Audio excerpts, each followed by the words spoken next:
watching Best of Tagaytay, where we discover and explore new things in the city. I would like to formally introduce myself. I am your resident travel vlogger, Bing, at dadalhin ko kayo sa iba't ibang magagandang lugar sa second summer capital of the Philippines, Tagaytay. So for our first episode or pilot episode, pupuntahan po natin ang iba't ibang sikat o kilalang lugar sa Tagaytay.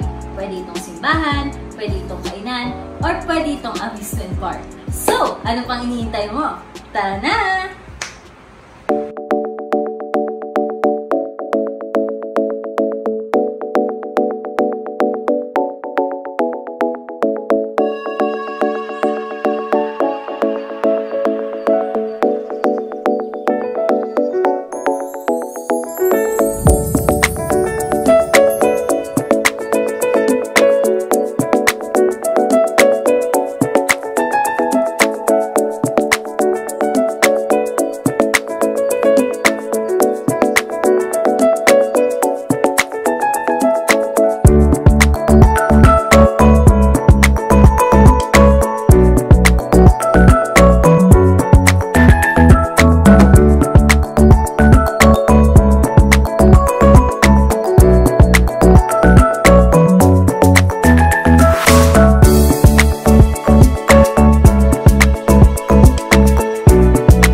Hey guys, good morning. So, andito tayo ngayon sa Tagaytay Beef Mahogany Market.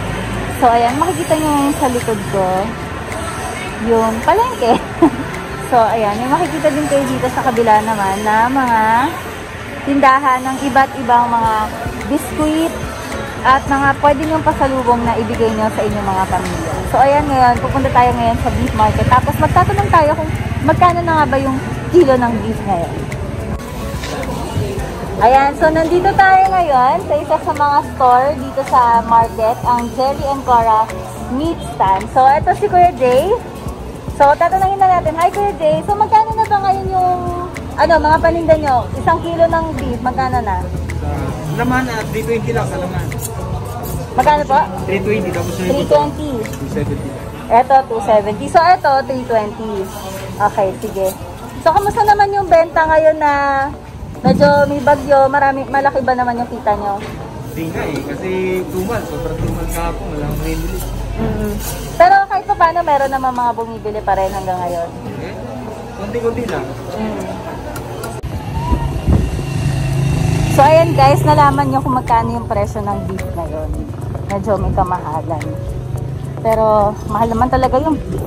So ngayon naglalakad ako, ayan sa likod, makikita nyo ngayon yung may mga tinda-tinda din dito na mga damit. Ayan. Ay, iba actually sarado eh. Pero may mga tindang damit, mga keychain. Ayan, tignan natin ito isang store.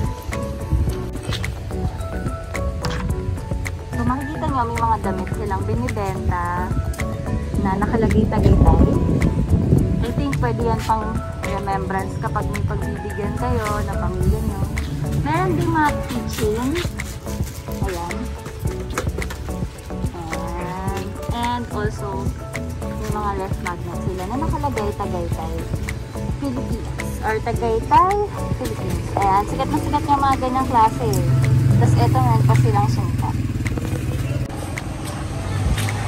So pagpasensya nyo na itsura ko dahil naka-face mask at face shield, syempre kailangan natin protected from the virus. So, ayan.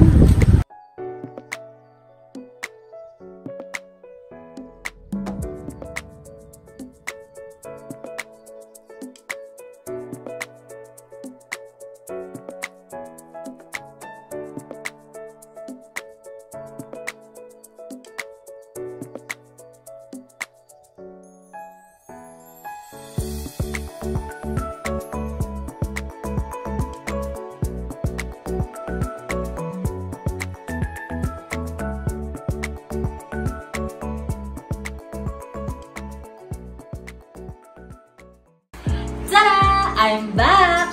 So ayan guys, sana nag-enjoy kayo sa ating first ever episode for Best of Tagaytay. Sana na-highlight ko at na-explain ko na maayos lahat ng mga kailangan nyo malaman sa iba't ibang pasyalan na pwede nyo puntahan sa Tagaytay. Huwag nyo kalimutan kapag napagod kayo, kapag hindi nyo na kayo mag-commute or hindi nyo na kayo mag-drive, mag-staycation na kayo sa Staycation Tagaytay. This has been your resident travel vlogger, Bay. I'll see you on the next one. Bye!